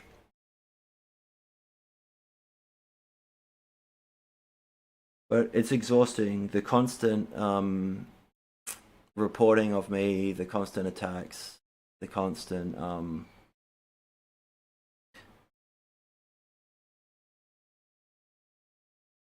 hacking attempts. It's every day notifications of people trying to get into my accounts, even though they're all blocked with authenticators and shit like that. You're not going to get in. I learnt my fucking lesson with that shit a while back. However, it's still exhausting, and then having shit flagged on YouTube constantly and having to constantly talk to YouTube and talk. At least YouTube give me a platform. And by the way, me being monetized. It's that, you know what happens with limited monetization, you stupid cunts? It means your video no longer gets traction because YouTube can't put ads on it themselves or make money. So fucking up my monetization on YouTube, a lot of the shit I've done actually serves your fucking purposes. The people that fuck with me, a lot of the shit I've done has actually helped. And it not getting traction mean you won't get traction. And thus, just constant trying to demonetize me. And I can't even do my fucking work because I can't talk about half the shit I want to on YouTube, but at least it's the only fucking platform where I can. They're not. It's just frustrating. It's constant, and yeah, I've gone off the fucking rails.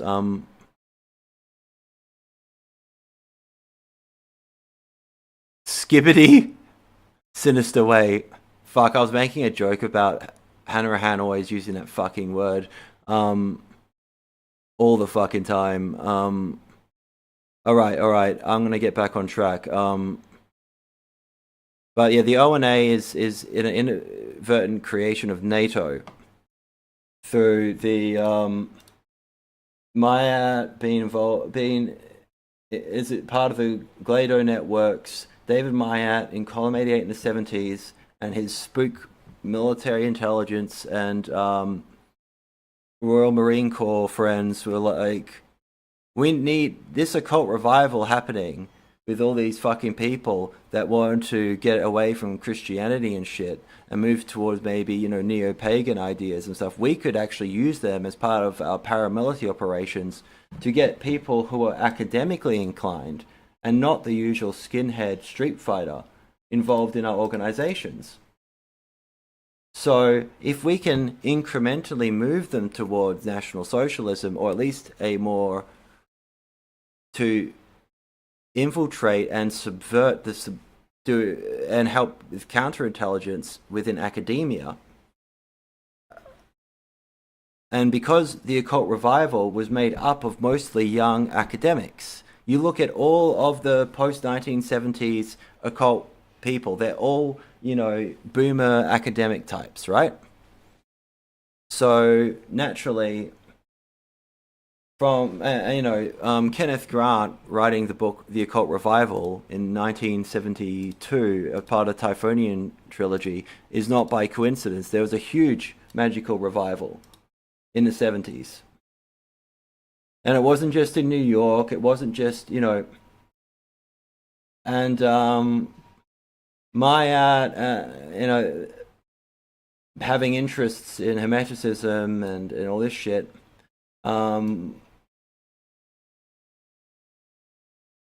And, you know, I know he stated certain things like you, but most likely this is a mixture of passion and a way for him to be able to fucking express himself too. With things like emanations now that he couldn't express with the column 88 type guys. Him. So the ONA, this is pure speculation, but it just makes sense because there is no fucking evidence of its existence before the 70s, and even then, that's really, really, like, where's the fucking documents? Come on, Oxonians, give me something to prove your narrative right. Because you're the only people, if it did exist, that would fucking have it. David Myatt, give me something with a date that has physical evidence on it to show it existed prior to the 80s, right? Other than it being in your head or maybe with a few friends. I believe this is all an extension of NATO, because I'm Serbian and I'm Fed posting and NATO bombed the fuck out of Belgrade, and I'll never forgive NATO. I hate NATO, and everything is always NATO's fault. You guys go on about Zionist occupational government. NATO occupational government is how it should fucking be, because they are off the rails. They have no right to exist anymore because the Soviet Union fell. Why the fuck are more countries joining NATO? Russia needed the help of the US to get its shit back together. You know, like it's become a fucking government in and of itself. NATO is not run by the US anymore. It's its own fucking thing. It's become a monster. Anyway, so everyone going on about Zog. I'm going on about NATO. I blame fucking NATO for almost everything. NATO has fucking plans to nuke the fuck out of their own fucking countries under certain circumstances. I mean, NATO is off the rails. You know, even people like Trump want to rein NATO in. Like, it is fucking... Yeah, and there's... I'm not talking shit with regards to why column 88 existed, and later down the line groups like Combat 18 and everything. NATO needs a paramilitary force to fight communism, but post-90s NATO is a whole different beast than NATO circa 1950s, 60s and 70s. Something's changed. So I'm not saying NATO are behind the creation of fucking Combat 18, but this all stems from recruiting more academically inclined people into subverting and infiltrating. This is why insight roles and shit like this exist. So if you're interested in the ONA, you're essentially, and as I said at the beginning of this absolutely bizarre stream I've done today, which by the way, I've only done this because I felt that it would be too more unprofessional to not stream due to some scheduling things than to stream. And I'll just delete it later if I have to. It's not that big a deal, but this sort of gives credence to the theories of people like Chloe Ortega, and so this is Chloe, and this is TC Downey, who's BC and this is when they're sort of working out the history, and I would like to talk to both of them at some point. Right now, I'm still in clonazepam withdrawal. It's going to take. I'm going to be a bit edgy. I'm probably going to disappear after this stream for a little while to recuperate because I've fractured multiple ribs. My side. I won't go into it. I'm in a shitload of pain. I'm still fucking edgy, so I'm not really myself. So I need to have a period of recuperation, and that's what I'm going to do. David Icke. Anyway, I've read it out before. I've got to remember where it is, but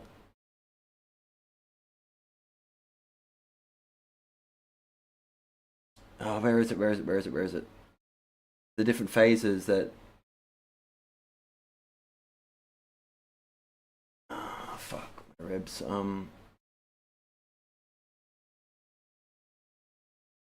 Long story. Myatt had several wives and girlfriends. He isn't good with relationships. Yeah, this is. I'm not saying Chloe is right or that this is 100%, true. I'm just saying it's an interesting, very interesting theory that does have credence of the ONA being something manufactured that didn't really come into existence until later properly through certain phases with people like Richard Moult coming in. And yeah, so my schizo theory is my very Hanrahan-esque theory is, here it is, phase 1, part 2, phase 3, blah blah blah blah, 1970 to 1990. This is when the ONA existed only as an idea in Myatt's head, and he was writing it out. Part 2, phase 2, 1990 to 2005. That's when Myatt and Moult began to spread the mythos of the ONA through snail mail, where they were selling these old school spiral bound ONA books, like Hostia and the 1989 publication of Naus.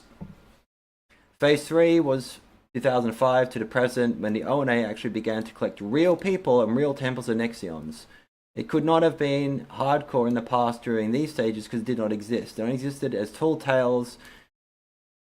I know this is coming from Chloe talking to TC Downey, Beast Zeno. I'll say one of them, thread comes up, blah blah blah, leaving ONA. You do me a favor and just point out a few of the key points to what happened in the thread.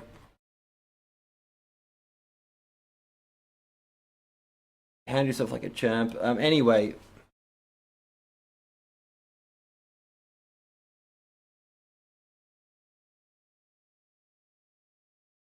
This does tie into the occult revival in the 70s to bringing people.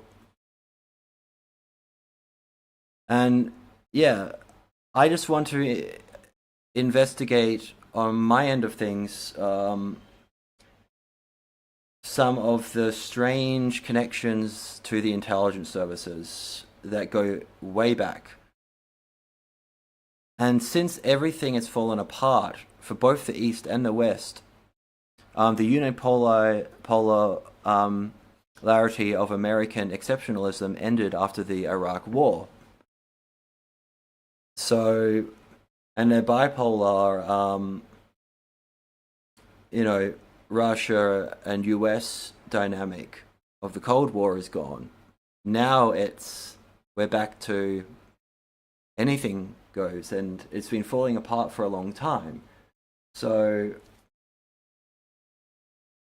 Myatt never been properly charged with things. Him going to Egypt to see Otto Ernst Riemer constantly. The connections are so... If you're going to be involved in something in any way or look into something, I just think it's important to try and work out where it actually stems from and who you are serving, who it serves. Myatt and Otto Ernst Riemer, a guy that essentially became an advisor to a lot of the despots in the Middle East, converted to Islam. This is one of Myatt's mentors. The trips to Egypt for Myatt were not holidays. Myatt had a lot of connections, and the only explanation is he, to me, as somebody who understands that you can't just, oh, I know Mr. Yasser Arafat very well, naturally. He asserted I saw him many times. He invited me to eat at his headquarters. I know all these people. They wanted many things from us.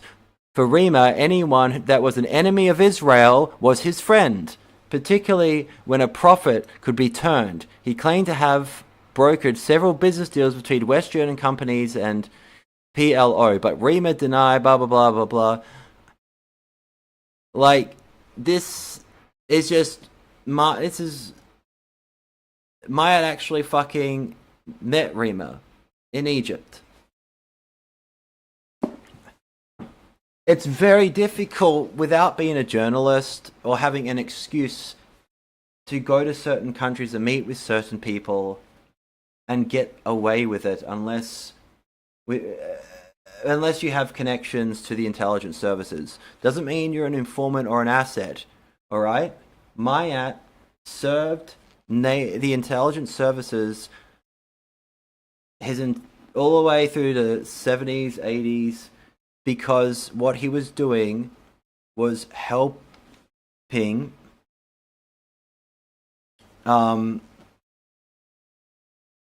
it was helping put things in place to fight communism. So it served the purposes of the intelligence services that had not been infiltrated at that time. As I said, MI6, it was the Cambridge 5. This is why I never shut the fuck up about Tinker Tailor Soldier Spy. The Cambridge 5. Look it up. MI6 was a leaky ship.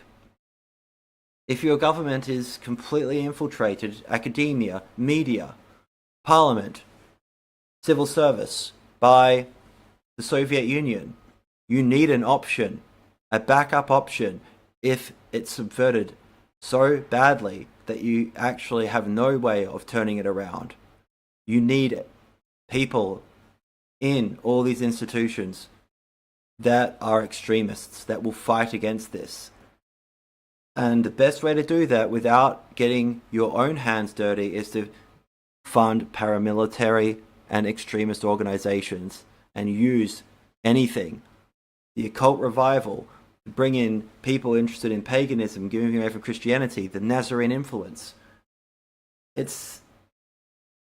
I wish this was just me schizo posting. It's not. Why the fuck do you think Myatt was a Muslim? Why the fuck do you think Myatt has done all these things?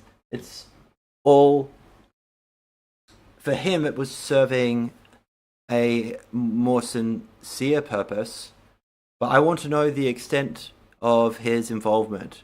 From the beginning, I've done my entire fucking thing for the ONA has been to find out what the fuck started all this And the very first question I believe I asked Myatt was involving the intelligence services, because I flat out just went, "You're a spook." Now, as I said, I don't have declassified documents proving Myatt, and I'm not saying he's an informant, but I'm saying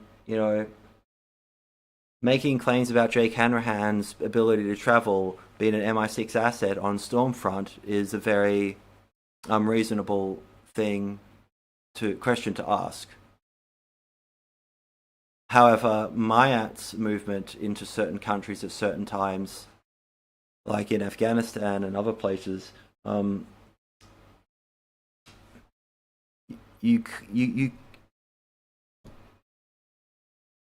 have MI6 or MI5 when you return home coming on you so fucking hard. I know this shit because I've gone to places and I've had to deal with spooks. It's far worse now than it was. Actually, probably isn't. It was easy to move in the 70s, 80s, and 90s than post 9/11. Everything got shut down. It's much harder, but in a way, it's easier to move around now. You have more excuses to travel than before. You can be a content creator for Instagram that's moving around everywhere. You know what I mean? And then giving information. Like, it's gotten out of control, actually. I don't believe anybody's in control anymore. And that's the point we are right now in history. And without understanding any of this shit, or how this stuff operates, and just focusing on how something within an esoteric movement works,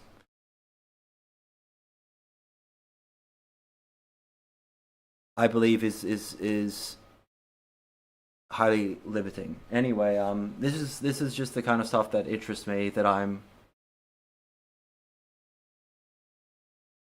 good at. I'm not a paranoid person either, which makes me quite well suited for going through spook stuff. This is no coming from a place of fear or paranoia. I find it absolutely fascinating, where I just want to know. I just want to know. And whatever makes sense, what actually makes sense. Anyway, I'm sorry for ignoring the comments and stuff. So to give you one, he probably didn't realize how different TOB was from the original ONA. Stay safe, Investigator. Thank you. Sorry, missing the comments. I'm going to stop in a moment, and I'll see you guys next year. I'm going to get my shit together. Seeing my doctor tomorrow for my fucking ribs. I might talk about heroin addiction in the future purely to... I've gotten a lot of emails from people, and I'm sorry, I missed a lot of them, asking me questions about getting off heroin for themselves, and I think it's important to maybe explain how I did it, so people don't... Everyone's different, but I don't want people to fucking die. So any advice about heroin and shit, I have to be so careful, because it's just... But I might tell you some of the best methods to get off. At least that worked for me, because I've had to come off it, and how to stay off.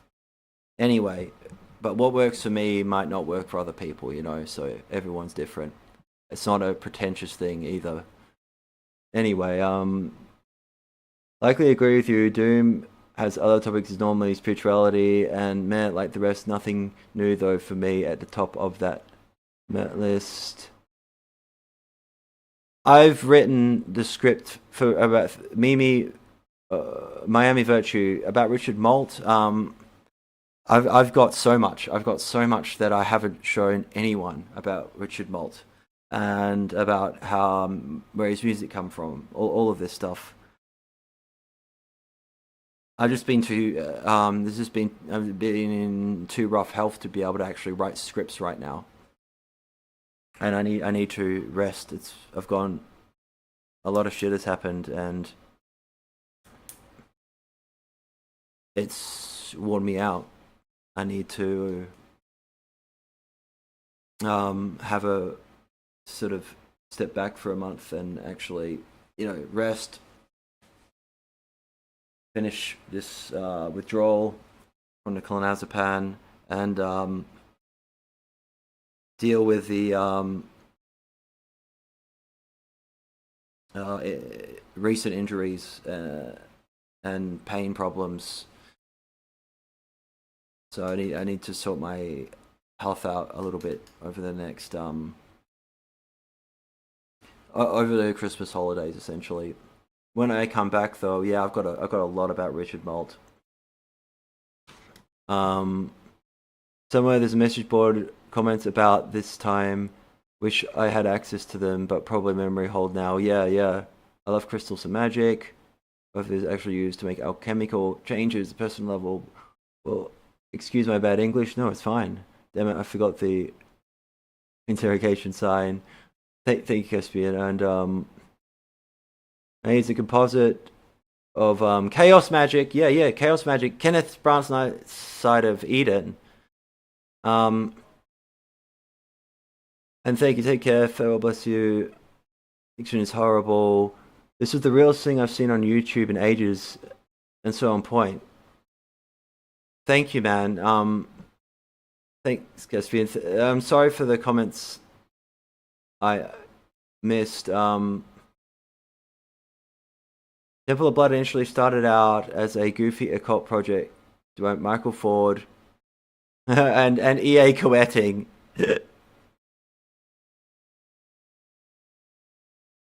Coetting's a sly motherfucker. I don't know if he has anything to do with it beyond a amoral, opportunistic thing. I'm not going to go into Coetting. He doesn't like me very much for reasons I won't go into. I see. I understood that Soda took control of TOB sometime in the late 2000s.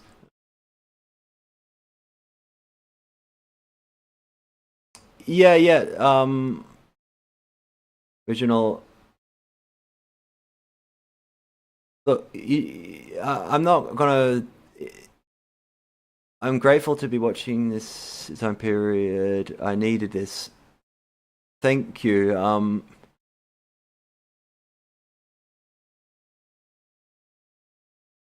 God, these comments are fantastic. Next time I do this, guy teaching us all this stuff. Happy and productive life. These comments are really lovely, man.